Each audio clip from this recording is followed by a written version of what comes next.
morning students. Let me start the new unit surface chemistry. बहुत ही easy unit है बेटा surface chemistry. तो surface chemistry में आपको क्या पढ़ना है? Surface phenomena. सरफेस और इंटरफेस के अंदर जो फिनोमिना होती हैं उनकी हम स्टडी यहाँ पर करेंगे। तो surface chemistry is that branch of chemistry which deals with the study of phenomena take place on the surface and interface. Surface और इंटरफेस के ऊपर सॉलिड और लिक्विड गैस का तो कोई सरफेस नहीं होता।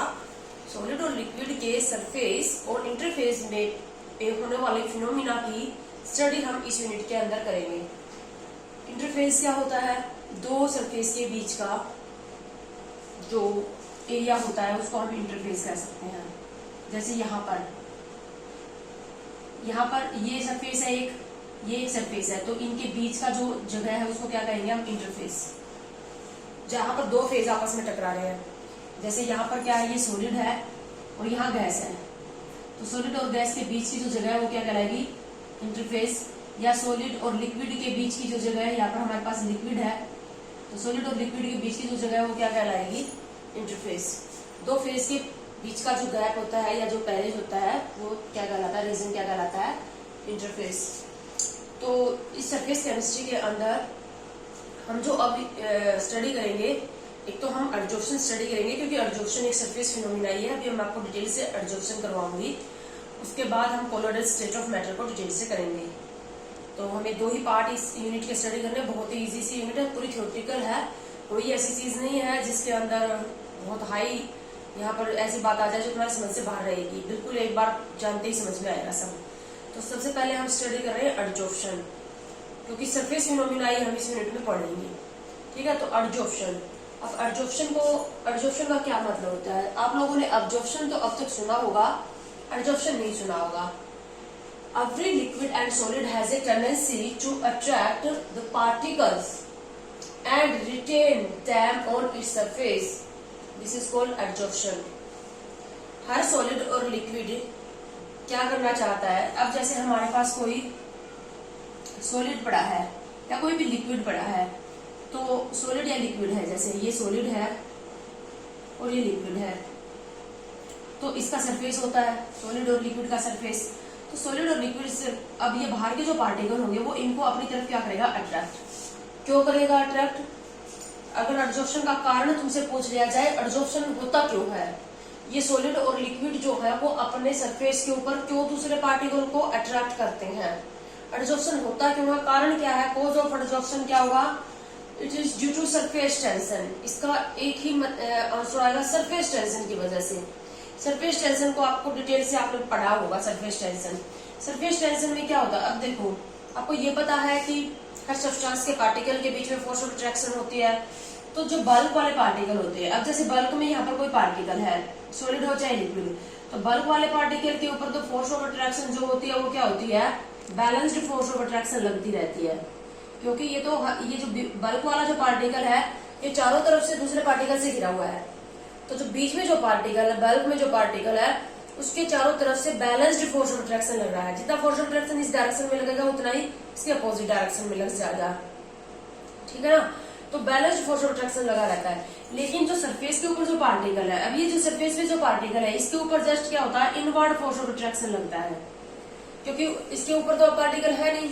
सरफेस वाला जो पार्टिकल होगा उसके ऊपर तो पार्टिकल नहीं होंगे ना उसको अट्रैक्ट करने के लिए, सिर्फ नीचे की तरफ होंगे, लेफ्ट राइट में होंगे पार्टिकल। तो जस्ट क्या होता है? Unbalanced force of attraction feel करते हैं ये सरफेस के पार्टिकल। तो इसी तरह से यही हाल कहाँ पर है? लिक्विड के अंदर भी है। तो लिक्विड और सॉलिड के सरफेस के ऊपर जो पार्टिकल होते हैं वो क्या करते हैं? ड्यू टू अनबैलेंस्ड और due to inward force of attraction they are in tension and this is known as surface tension. सबको पता है सरफेस टेंशन क्या होती है। हर सॉलिड और लिक्विड के सरफेस वाले पार्टिकल के ऊपर अनबैलेंस्ड फोर्स ऑफ अट्रैक्शन लगने की वजह से वो under stress, under tension condition में रहते हैं। इसी को क्या बोलते हैं? Surface tension. Everyone has a tendency to decrease its surface tension. हर कोई क्या चाहता है? अपनी सरफेस टेंशन को डिक्रीज करना चाहता है। अब सरफेस टेंशन डिक्रीज कैसे होगी? जब ये जो अंदर से लगने वाला जो फोर्स है इसको बैलेंस करने के लिए ऊपर से भी फोर्स लगे, है ना? तो अभी इसी वजह से क्या होते हैं, सॉलिड और लिक्विड क्या करते हैं, वो इनके आसपास जो भी पार्टिकल होंगे उनको ये अपनी तरफ अट्रैक्ट करना चाहते हैं। अब इसके ऊपर पास अगर यहाँ पर पार्टिकल आ गया, यहाँ पर पार्टिकल आ गए, तो ये भी इसके ऊपर फोर्स ऑफ अट्रैक्शन लगानी स्टार्ट कर देंगे, और ये जो फोर्स ऑफ अट्रैक्शन होगी ये क्या हो जाएगी, बैलेंस हो जाएगी। ठीक है, तो सरफेस टेंशन को डिक्रीज करने के लिए क्या करते हैं, ये सॉलिड और लिक्विड के जो सरफेस वाले पार्टिकल हैं ये बाहर वाले पार्टिकल को अट्रैक्ट करते हैं और अपने सरफेस के ऊपर रिटेन करते हैं, उनको अपने सरफेस पे रखते हैं। This is known as adsorption and cause of adsorption is due to surface tension. ठीक है, अब अब्जॉर्प्शन में क्या होता है, एडजॉर्प्शन और अब्जॉर्प्शन में मैं आपको डिफरेंस बता देती हूँ।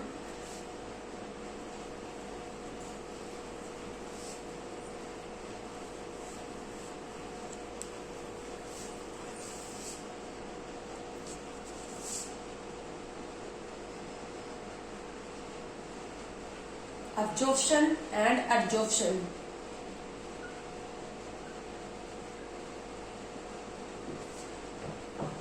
अब्जॉर्प्शन में तो क्या करेगा, कोई सब्सटेंस दूसरे सब्सटेंस को अट्रैक्ट करेगा और सरफेस पे भी रखेगा, साथ में अंदर भी ले जाएगा।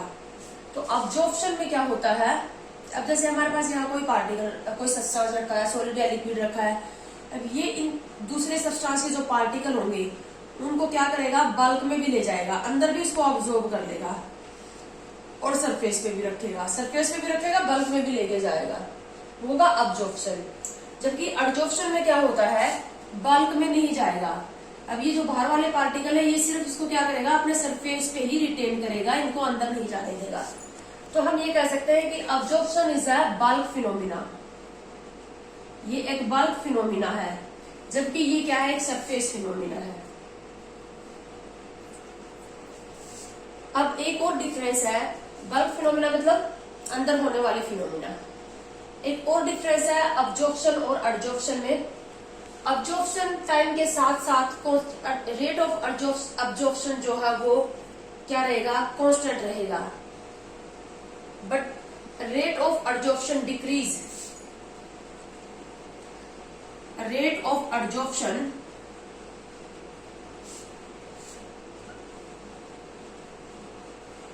decrease with time,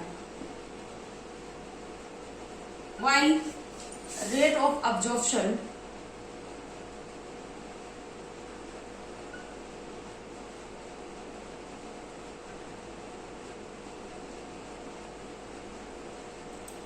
almost remain constant।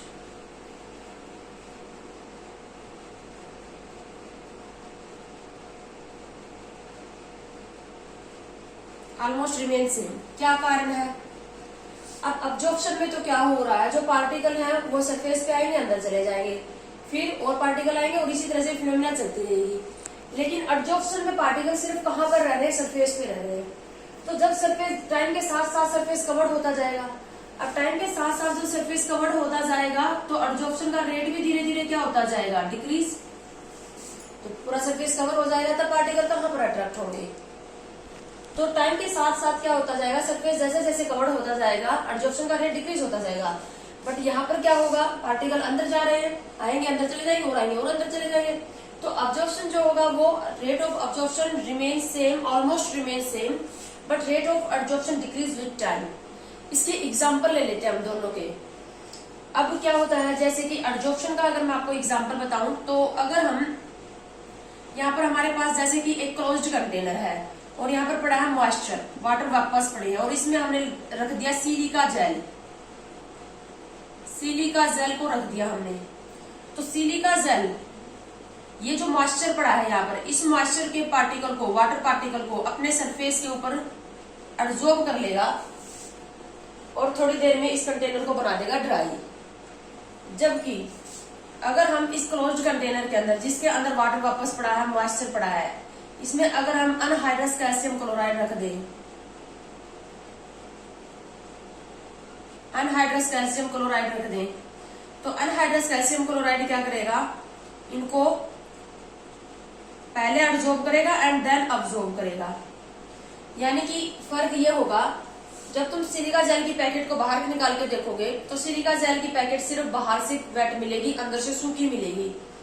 लेकिन जब कैल्शियम क्लोराइड की पैकेट को तुम बाहर निकाल के देखोगे तो वो पूरी तरह से ही वेट मिलेगी। ठीक है, तो अब एक और एग्जांपल मैं आपको बताती हूँ एडजॉर्प्शन और अब्जॉर्प्शन में। अगर मिट्टी में आप पानी डालोगे तो मिट्टी क्या करेगी, पानी को अब्जॉर्ब कर लेगी, पूरी तरह से गीली हो जाएगी।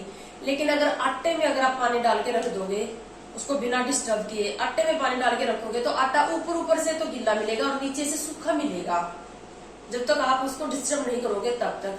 तो आटे ने पानी का एडजॉर्प्शन किया है, लेकिन मिट्टी ने पानी का क्या किया है, अब्जॉर्प्शन किया है। ठीक है, तो ये डिफरेंस है अब्जॉर्प्शन और एडजॉर्प्शन के बीच में। हमें स्टडी किसको करना है, सरफेस फिनोमिना को, एडजॉर्प्शन को स्टडी करना है। हम पढ़ रहे हैं, अभी हमने एडजॉर्प्शन पढ़ा, तो एडजॉर्प्शन में क्या होता है, एक सब्सटेंस क्या करता है, सॉलिड या लिक्विड जो सब्सटेंस होता है वो दूसरे सब्सटेंस को अपने सरफेस पे रिटेन करता है, अट्रैक्ट करता है या रिटेन करता है, ये एडजॉर्प्शन है। तो यहाँ पर दो सब्सटेंस है, एक वो जो एडजॉर्ब कर रहा है और एक वो जो एडजॉर्ब हो रहा है। तो जो एडजॉर्ब करता है वो होता है adsorbent.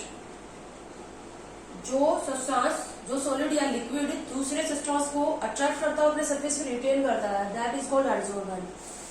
Adsorbent substance which attract the adsorbate on its surface, and the substance which adsorb on the surface of other substance, that is known as adsorbate. The substance which retain on the surface of other substance, यहाँ से देखो ये substance जो है ये adsorb हो रहा है, रिटेन हो रहा है। एडजॉर्ब होगा मतलब सरफेस पे रिटेन होना, तो जो एडजॉर्ब होता है वो तो कहलाता है एडजॉर्बेट, और जो एडजॉर्प्शन कर रहा है वो क्या कहलाता है, एडजॉर्बेंट। एडजॉर्बेट तीनों तरह का हो सकता है, सॉलिड, लिक्विड और गैस। बट एडजॉर्बेंट सिर्फ क्या होगा, गैस नहीं हो सकता, ये सिर्फ या तो सॉलिड होगा या फिर क्या होगा, लिक्विड होगा। ये सॉलिड और लिक्विड में से एक होगा, बट एडजॉर्बेट सॉलिड, लिक्विड और गैस तीनों तरह का हो सकता है। ठीक है, एडजॉर्बेट एंड एडजॉर्बेंट।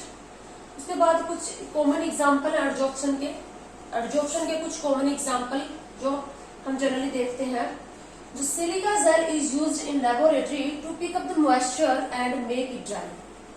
अब जैसे हम लैब में काम कर रहे हैं तो वहां पर क्या है, हमें ड्राई कंडीशन में काम करना है, तो वहां पर क्या करते हैं, सिलिका जेल किसी अपरेटस के अंदर हमें ये लग रहा है कि वहां पर मॉइस्चर है। अब जैसे आप लोगों ने बताया हमें प्रेशर मेजर करना है। प्रेशर मेजर करने के लिए हम पहले क्या करते हैं, मैनोमीटर या बैरोमीटर को पहले ड्राई करते हैं, क्योंकि अगर उसके अंदर मॉइस्चर रह गया तो उसका क्या होगा, प्रेशर के ऊपर इसका इफेक्ट आएगा। तो अपरेटस को ड्राई करने के लिए हम उसमें सिलिका जेल डाल देते हैं। तो लैब के अंदर अपरेटिस को ड्राई करने के लिए सिलिका जेल क्या करेगी, मॉइस्चर को पिकअप करके मॉइस्चर को एडजॉर्ब कर लेगी, उसको ड्राई बना देगी। वाटर का यूज कर सकते हो क्या, वाटर वगैरह का यूज तो नहीं कर पाओगे ना। तो इसी तरह से डिक्लोराइजेशन ऑफ शुगर, और डिक्लोराइजेशन ऑफ शुगर में क्या होता है, हमें पता है कि हमें शुगर केन से मिलती है शुगर, तो उसमें क्या होता है, ब्राउनिश और येलोविश इम्प्योरिटी साथ में प्रेजेंट होती हैं। जूस के अंदर कलरिंग इम्प्योरिटी प्रेजेंट होती है। तो जो रॉ शुगर होती है वो येलोविश या ब्राउनिश कलर की होती है, जनरली येलोविश कलर की होती है रॉ शुगर, क्योंकि उसमें येलो कलर की इम्प्योरिटी प्रेजेंट होती है। तो उन येलो कलर की इम्प्योरिटी को एडजॉर्ब करने के लिए हम चारकोल का यूज करते हैं। सुना होगा तुम लोगों ने चारकोल का यूज, बहुत ही अच्छा एडजॉर्बेंट होता है। एनिमल चारकोल, बोन चारकोल तुमने सुना होगा, बोन का डिस्ट्रक्टिव डिस्टिलेशन करने से बनता है। तो बोन चारकोल में से पास करते हैं हम इम्प्योर शुगर को, ताकि उसमें से क्या होंगी, जो येलो कलर की जो इम्प्योरिटी होंगी उनको चारकोल एडजॉर्ब कर लेगा। ठीक है, तो लिक्विड जो हमारे पास लिक्विड होगी, वो लिक्विड येलो कलर की जो शुगर होगी उसको चारकोल क्या कर लेगा, एडजॉर्ब कर लेगा। ठीक है, और उसको व्हाइट कलर में कन्वर्ट कर देगा। तो इम्प्योर शुगर में से येलो कलर की कलर्ड इम्प्योरिटी को एडजॉर्ब करवाने के लिए हम क्या डालते हैं, बोन चारकोल या एनिमल चारकोल। इसी तरह से जो गैस मास्क होते हैं, मास्क यूज करते हैं, आजकल तो बहुत ही कॉमन है मास्क का यूज करना। हम मास्क इसलिए यूज करते हैं, जो गैस मास्क होते हैं, गैस मास्क क्या करते हैं, जनरली जो माइंस में काम करते हैं, जो लोग कोल माइंस वगैरह में जो लोग काम करते हैं वो गैस मास्क यूज करते हैं, क्योंकि वहां पर क्या होती है, poisonous gas, sulphur dioxide, trioxide, carbon monoxide जैसी पॉइजनस गैस वहां पर रिलीज होती रहती है। तो पॉइजनस गैसेस को गैस मास्क के अंदर एडजोर्बेंट डाले जाते हैं। गैस मास्क के अंदर जो एडजोर्बेंट डाले जाएंगे वो क्या करेंगे, पॉइजनस गैसेस को अपने सरफेस पे एडजॉर्ब कर लेंगे और अंदर नहीं जाने देंगे। तो ये कुछ एक कॉमन एग्जांपल है एडजॉर्प्शन के। उसके बाद हम नेक्स्ट लेंगे factor affecting adsorption next video में।